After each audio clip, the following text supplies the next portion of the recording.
आरहत वाङ्मय में कहा गया है, नानेन जानई भावे। आश्रय ज्ञान से आदमी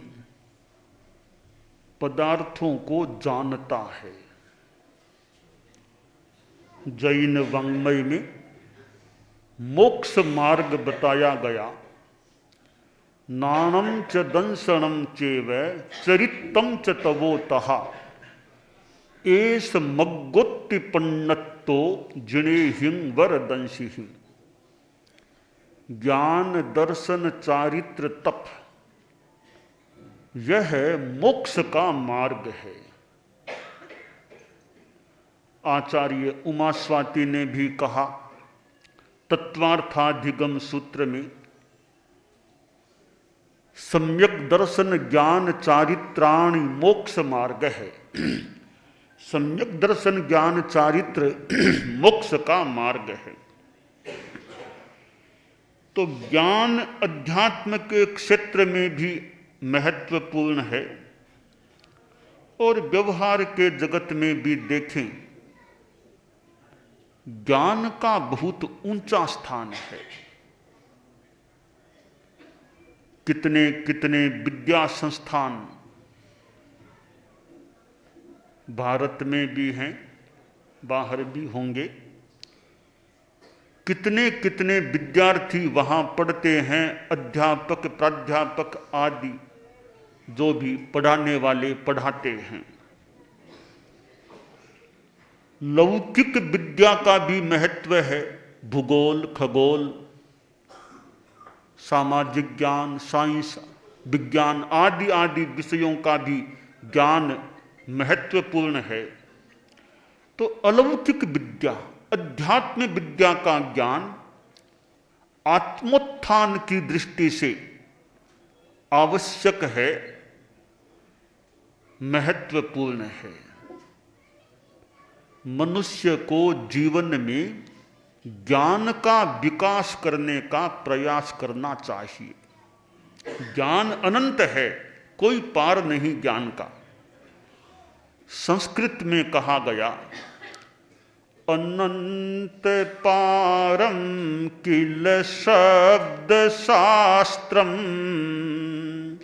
स्वल्पश्च कालो बहवश्च विघ्नः यत् सारभूतं तदुपासनीयं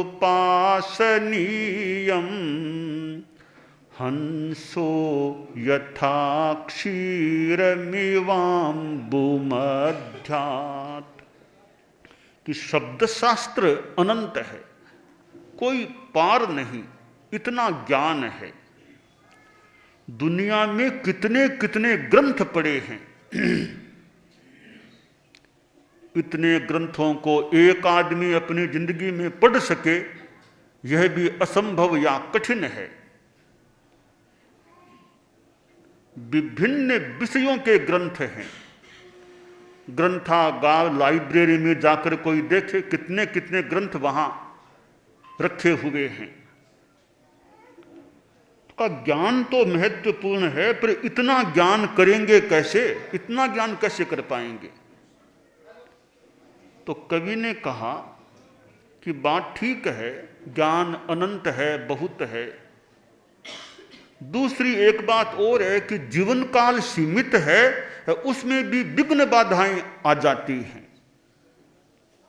कदाचित मस्तके पीड़ा, कदाचित कंठ पीड़नम, कथम स्वाध्याय सध्यानम निर्विघ्नम भगवन भवेत।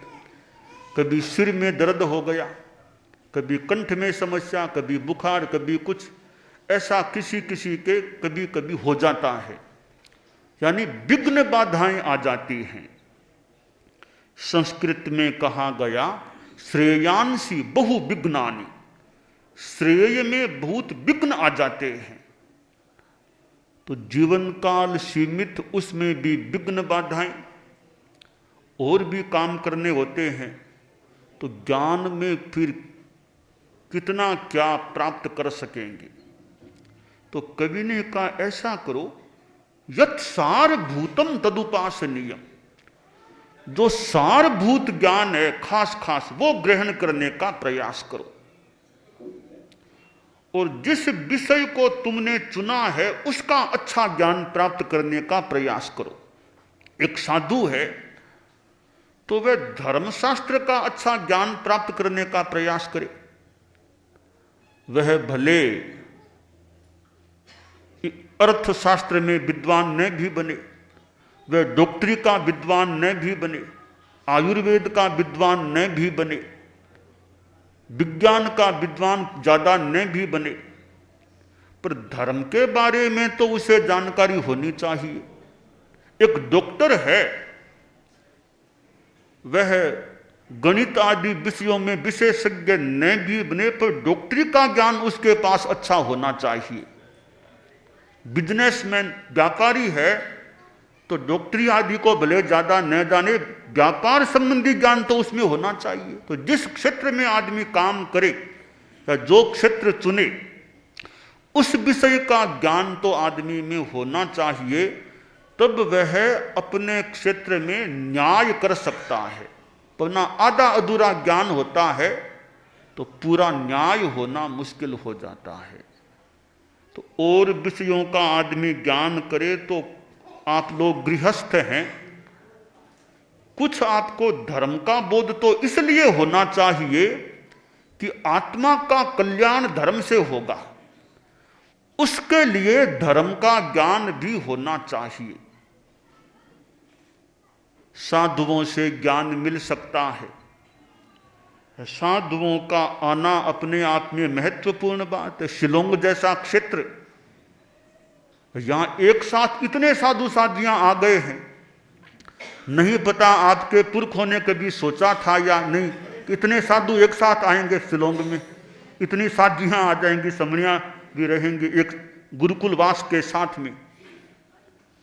तो आपके 60-70 वर्षों पहले पुरखों ने शायद कल्पना की हो, नहीं भी की हो, आज आप लोगों के सामने इतने साधु साधियों का समुदाय शिलोंग में उपस्थित हो गया। 2-4 साधुओं का आना भी महत्वपूर्ण है, तो एक साथ इतने साधु साधियों का समागमन हो जाना एक शिलोंग के इतिहास की विशेष घटना हो सकती है और तेरापंथ समाज के लिए अविस्मरणीय घटना हो सकती है। एक साथ इतने आए थे, संघ के प्रमुख आए थे, तो साधुओं का योग मिलना महत्वपूर्ण है। साधु नाम दर्शनम पुण्यम तीर्थभूता ही साधव है। साधुओं के दर्शन भी पुण्य हैं। साधु तो तीर्थ के समान होते हैं, जंगम चलते फिरते तीर्थ होते हैं।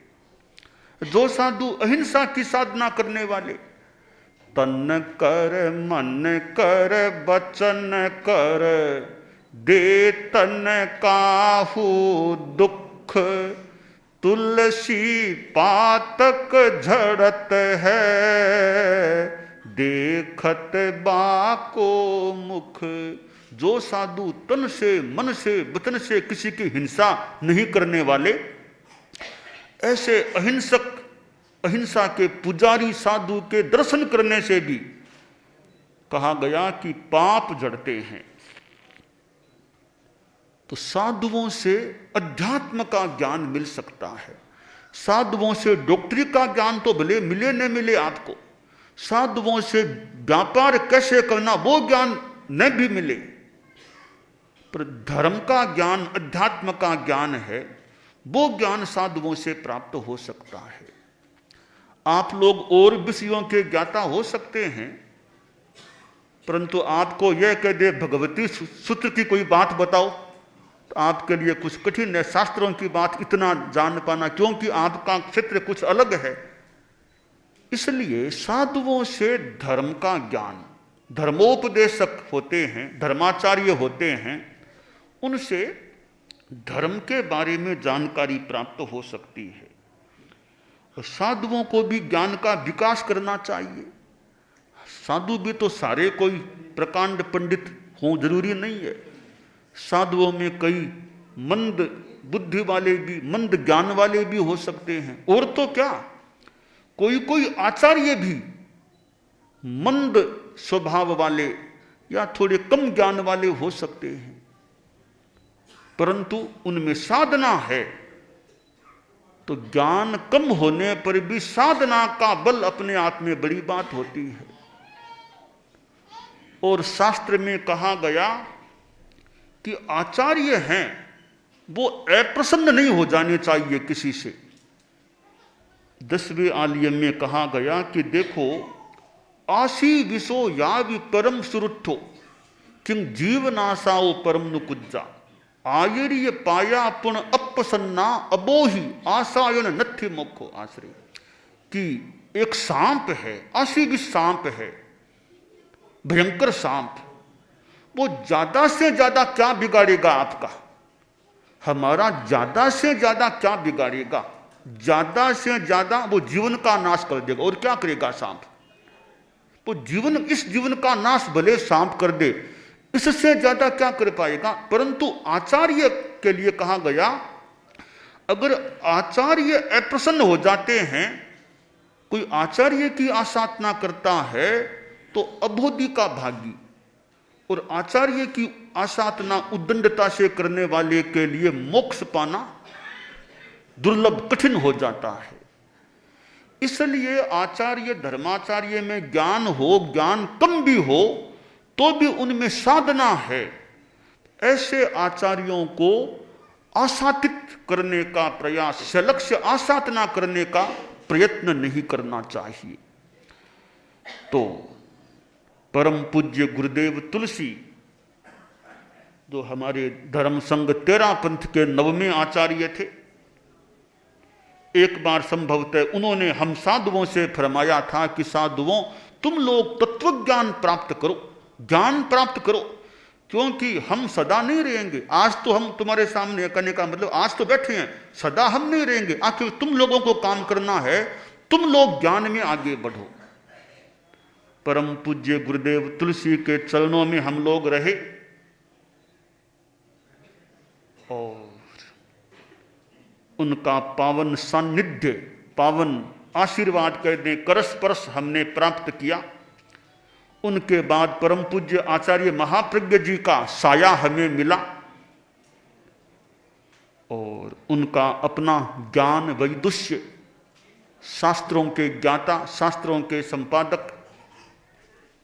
तो आचार्यों गुरुओं से ज्ञान प्राप्त हो सकता है और ज्ञान मिले तो सम्मान के साथ, विनय के साथ उसे लेने का प्रयत्न करना चाहिए।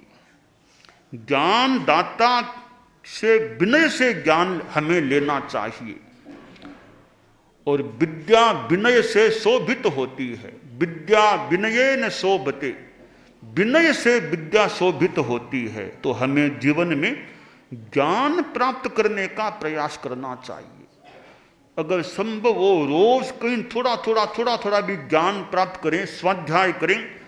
ज्ञान प्राप्ति का एक सक्षम साधन है स्वाध्याय करना। हम स्वाध्याय करें, पढ़ें, तो पढ़ते पढ़ते बूंद बूंद से घट भरे, बूंद बूंद से घड़ा भर जाता है। तो थोड़ा थोड़ा पढ़ते पढ़ते भी आदमी कुछ ज्ञान हासिल कर सकता है। और ज्ञान सम्यक प्राप्त हो जाए तो आदमी का आचरण, आचार भी सम्यक होना चाहिए। पढ़मम नानम तओ दया, पहले ज्ञान और फिर आचार। तो ज्ञान और आचार दोनों का योग जीवन में हो जाता है तो आदमी का यह जीवन भी धन्य और उसकी आत्मा शुद्ध होने से इस जीवन के बाद का मार्ग भी उसके लिए प्रशस्त हो जाता है। तो हम कुछ भीतर में जाकर के अगर ज्ञान जगा लें फिर तो कहना ही क्या। भगवान तुम्हारे अंदर है, कुछ ध्यान लगा कर आनंद तुम्हारे अंदर है, कुछ कुछ ज्ञान लगा कर,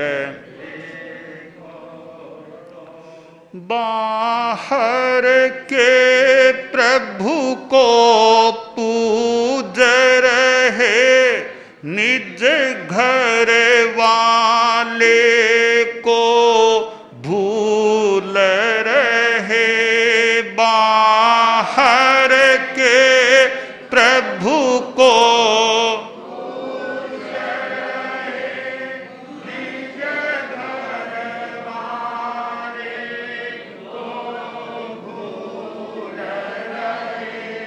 तब ही तो सत्य नहीं पाया, केवल माया में झूल रहे। परमार्थ तुम्हारे अंदर है, पुरुषार्थ जगा कर देखो। भगवान तुम्हारे अंदर है, कुछ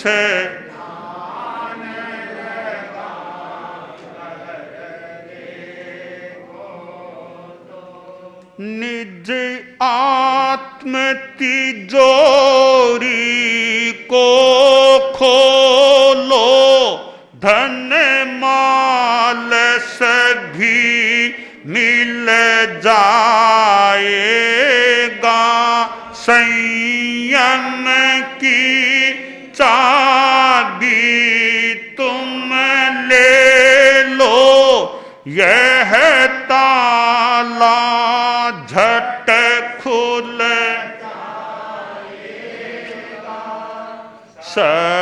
सर्वस्व तुम्हारे अंदर है, वैराग्य बढ़ा कर सर्वस्व तुम्हारे अंदर है, वैराग्य बढ़ा कर देखो तो भगवान तुम्हारे अंदर है, कुछ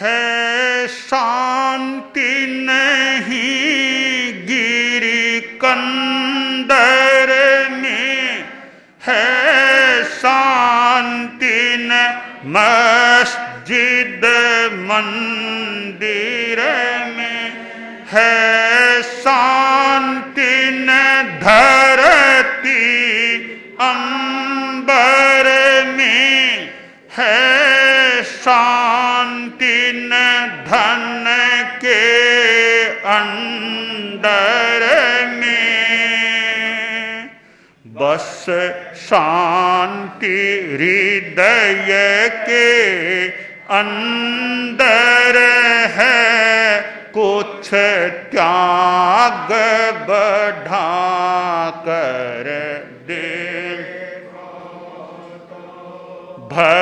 भगवान तुम्हारे अंदर है, कुछ